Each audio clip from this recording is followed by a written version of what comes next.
Hello, TM24 here, and we are back with some more Marvel Snap content. Now, on the 3rd, there were some balance changes that went around, changing a few cards and actually making them way better. So, what we wanted to do was take a few of those cards and smash them all into one deck, and this is what we came up with. So, as you guys know, Hawkeye got changed, Hulkbuster got changed, Captain Marvel got changed, Vision got changed, and Absorbing Man got changed. Now in this deck, we've got Vision, Captain Marvel, and Hulkbuster. And let me just say, I named this deck Big Buff because I feel like those were big buffs to those 3 cards, but also because we've got Wong and Shuri providing huge buffs. But if you've seen any of my videos, you know how this is gonna go. You're gonna see some gameplay, we're gonna talk about the deck and the lines of play that you can take to help you win those games, and then we'll talk about some potential inclusions. But for now, let's get into some gameplay. Alright, hopping right into this gameplay here. Now, as you can see, we named it Big Buff. 1, because we've got 3 cards that received very, very nice buffs in Hulkbuster, Captain Marvel, and Vision, but also because we've got Wong and Shuri that can make some of these move cards absolutely insane. Now, looking at the board and the way that this is playing out right now, Sanctum Sanctorium is huge for us. We've got cards that can move there that our opponent might not be able to move, so that means that location should be ours. Goose is going to make it very difficult for them to play into this middle lane. Now, with it being a destroy deck, something like Venom can definitely get under there and make it tough. But we can still contest. We've got Goose, we've got Hulkbuster on top of Goose, which is 7 power with only 1 slot lined up. So all of a sudden, we are extremely competitive with Winter Soldier and Carnage already there. Additionally, because of that location there, if we move Jeff into that lane, all of a sudden we're seeing another buff. If Captain Marvel moves there, again, we're seeing a buff. So this is why we're playing these the way we are. We're going after Stark Tower.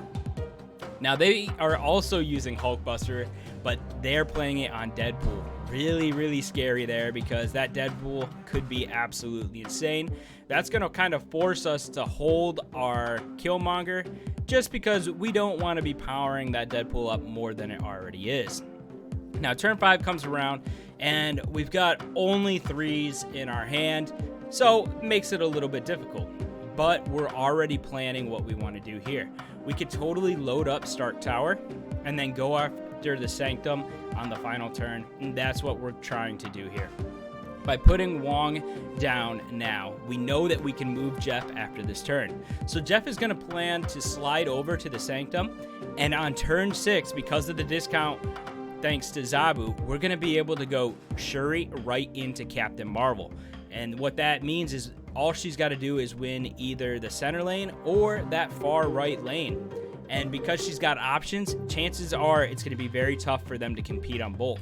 Now, they drop a null, but that is not going to be enough thanks to the double buff putting 20 power Captain Marvel that is then able to move around. So we could have taken that center lane had we needed to. One of your ways that you can win there is just the overwhelming power from Wong and Shuri when played together. Now, as you can see, we've kind of got that same setup going. We've got Wong, we've got Shuri. You can see I'm kind of pointing to them. But we've also got Taskmaster and Titania in our hand as well.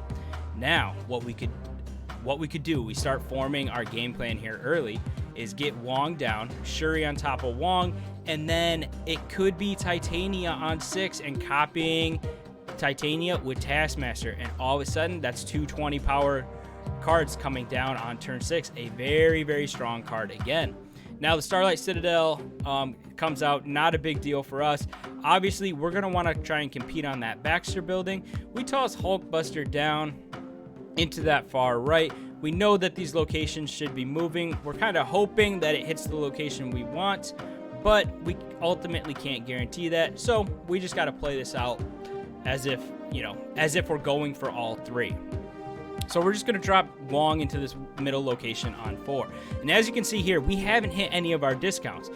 No Zabu, no Sera in hand. So we're relying on just a Wong on 4, Shuri on 5, and then going after the locations on turn 6.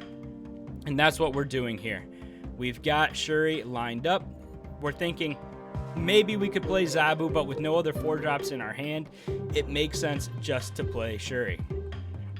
Now they come through with a Nova, and what's really nice here is that we see that Killmonger. So Killmonger comes through, takes out that Nova, which means our Titania is safe. Additionally, we're going to be going second because we're behind, and that is the ideal position for us right now.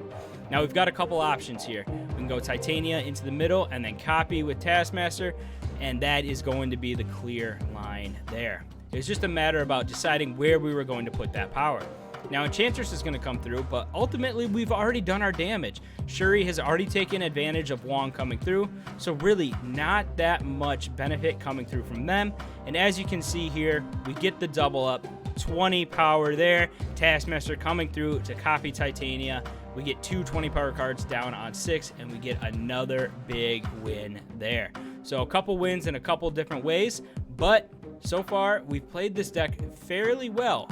Ultimately, it's not too hard, but you could mess this up depending on the cost and not having discounts and not planning ahead. So here we go. We're going into turn 2. Collapse Mines come out. That is very, very frustrating. We're going to have to just pass and let that go. So all of a sudden, we're in at turn 3 with nothing on the board. Now all they've got is an Ant-Man, so ultimately, we're not too worried about it. We do pick up Zabu, but we don't have any 4s in hand. Might have been a better option just to go with Jeff there. But ultimately, we felt that we were going to hit a 4-drop at some point, so we might as well get those cards down. Now, Jean Grey coming out is going to make our life very, very difficult. Typically, we're not playing more than 1 card a turn unless we're getting to turn 5, where we can play something like Jeff and a Hulkbuster and a Killmonger, something like that. But typically, we're not doing that. Now here we do hit Captain Marvel, so that is huge. We needed that to come through so that she can contest at other lanes. Now what I'm doing here is I'm just going to get Sera down. We're going to get even more discounts, and ideally we want to play 3 cards going into the next turn. We only have to play 1 into Wakanda, and that could just be Captain Marvel, and we don't really even have to contest there. It's a fake contest. Yes, we do have to put our power down there, but ultimately that's not the location we are planning to win. And that's what we are thinking about doing. We're just going to get Jeff down because Jeff can be played anywhere. But we do have to play onto Wakanda now. And that's going to be Captain Marvel. We're thinking through here. We've got Captain Marvel and then Hulkbuster we can play. Obviously, we want to compete on both Necrosia and the Collapse Mine because we've already lost Wakanda. So that's what we're doing. Captain Marvel's coming down. We're thinking about Goose. We can put Goose into the middle just as a little bit of extra power. And then Hulkbuster is going to come down into that far right. Now they play Iron Lad, and I don't remember this card off the top of my head, a Jeff. So they're adding 5 power there. We do get our Goose down, Jeff down. Hulkbuster adds 3. Captain Marvel's going to be able to slide over to add another 3. And we get another win with no power up from Shuri or Wong. Huge victory right there. All right, so you've seen some gameplay. Now let's talk about this list a little bit. I mean, it's fairly straightforward. We have a few different win conditions that are really going to help put us over the top, but each card plays a role. Now, Titania, being our only 1-drop, typically she's going to come down on turn 6 next to something like a Taskmaster that's hopefully copying a Shuri'd Vision, Shuri'd Captain Marvel, something like that. Goose is great because when our cards are discounted thanks to Zabu and Sera, we can fit them underneath there. Additionally, we have cards that can move, like Vision, so getting power onto that Goose lane means we are probably going to win that lane. It's going to be very tough for our opponent to contest us there. Now Zabu, of course, is going to be giving us discounts, and we've got 3 4-drops that Zabu, of course, is targeting. Captain Marvel, with her buff now being a 4-drop, can be huge coming down on 3, knowing that she'll swing around and find whatever lane we need her to find. Next up is Jeff. Now, I love Jeff, but I think Jeff is great in this list, in particular for one reason.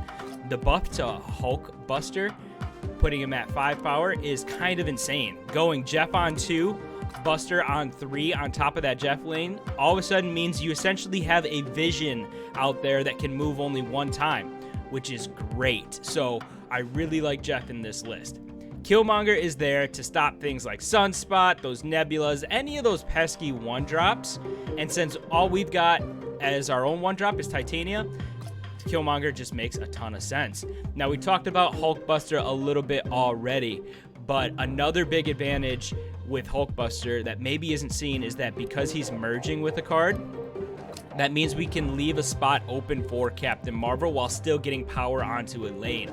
So even if it's your last spot, you could play Hulkbuster there. It'll combine, merge, and then, if Captain Marvel's down, she could still find that lane at the end of the game. Now, next up are our 4-drops. Shuri, of course, is here to buff up these cards. Buff Captain Marvel, buff Vision. Those are our main 2 targets, but Titania can be a great target in a pinch. 10 power coming down on turn 6, and then copying that with the Taskmaster can be pretty dang good. So, kind of a sneaky option there. Wong, of course, is there to double up Shuri's power. If you get Wong and then Shuri on top, chances are you win that game. Congrats. Next up is Captain Marvel. Now, like I said, her being at 4 is huge. If we can get her out on 3 thanks to Zabu, we are in really, really good shape. And then we've got a couple, 3 5-drops. Taskmaster, of course, is going to be copying whatever Shuri powers up. That is his goal. Whether it's Titania, Captain Marvel, or Vision, you have good targets for Taskmaster. Now, I went with Sera in this list in case we didn't hit Zabu. And the reason I wanted Sera was so that we could still go with 2 4-drops on turn 6, if that's what we were planning to do. Going something like Shuri into Captain Marvel on 6 may just be enough to win you that game. So I like having Sera in there as an option to get those discounts, but if I were to cut a card, she would probably be the first one. And then Vision recently got his buff being out of 5-8. If you're hitting that with Shuri, 5-16, kind of nuts. But like I said, we wanted to kind of toss all these cards that got changed into one deck, and this is what we came up with. Now, I've got a graphic here for y'all, and we're going to talk about some of these win conditions. First up, we've got cards that can move. Captain Marvel at the end of the game to help find us a win that we otherwise didn't have. We've got Vision, we've got Jeff. So moving our power around, making it difficult for our opponent to kind of nail down where we are going to be is definitely a huge win condition. Now, I talked about it already a little bit, but going Wong into Shuri pretty much guarantees you the game. As long as you don't get Shang-Chi'd or something like that, you're going to be sitting really, really pretty. So that right there is a win condition in and of itself. And then we already talked a little bit about Taskmaster and Titania coming down on 6. Taskmaster being able to copy, whether it's a Titania or Marvel or a Vision like we talked about, is huge. And then an extra 5 power, maybe on that Goose lane, maybe just somewhere else that you need it, can come in clutch. So you really kind of have a lot of tools here. You've got cards that make it difficult for your opponent to play on certain location. You've got answers to some of those more annoying cards that get power out early. You've got power that moves around, making it tough to nail down. And then you've kind of got that burst, that overwhelming power that your opponent can't keep up with thanks to Shuri and Wong. So lots of ways to win games with this deck. Now, there are a few cards that I could see fitting into this list, and we'll talk about them right now. So first up is going to be Spider-Man. Now, that should be pretty straightforward, right? We've got Jeff, we've got Vision. Those are going to be the 2 cards that can move. Now, yes, Vision coming down on 5 means he won't be able to move before 6, but if we get that extra energy somewhere, Vision being able to move could get you that discount. So primarily it's going to be Jeff. Moving him once to get a 1/5, you're relying on 1 card, so I didn't feel that warranted a spot. But if you were to go something maybe to extend the game, maybe you're putting Magic in there with Vision there, then I could see it making sense to have Spider-Man. Next up is going to be Storm. Similar to Goose, how Goose can kind of lock down a lane for us, Storm can do the same thing. We've got cards that can move, can reach that lane. We've talked about that. Moving is going to be one of our win conditions. So locking out another location through Storm could be a very, very viable possibility. Next up is Shang-Chi. We've got discounts here, and sometimes it may just be enough going a Shang-Chi and a Captain Marvel on 6 thanks to a discount from one of these 2. Or maybe you just need that Shang-Chi to take out some overwhelming power your opponent has. So I always like that as an option, but I wanted to focus on some of the cards that were buffed up. which is why I went with those ones. And then finally, we've got armor. Now, armor would be maybe in a replacement for Goose, although I like Goose's ability kind of lock down a lane. Armor can, 1, counter all the destroy decks, but 2, it'll provide you some protection for Shuri. Whatever is being Shuri. So whether that's Captain Marvel or Vision, you can keep it on that lane until you need to move it, knowing that it is safe. So those are some cards that I feel would fit really, really nicely in with this list. Right now, I like how this is playing. I like that we've got cards that can just go win us the game if we need them to. And I think this deck has some real potential, but there are probably some changes that need to be made to put it, maybe top tier. Although, I'd love to know what you guys think. What do you think of this deck? How do you think it works together? I see a lot of synergy and ways to win, but let me know what you guys think. If you've hung around till now, watch the whole video. I really do appreciate you doing so, as it does help me out. If you haven't subscribed or liked, now would be a good time to do so. But until the next one, have some fun.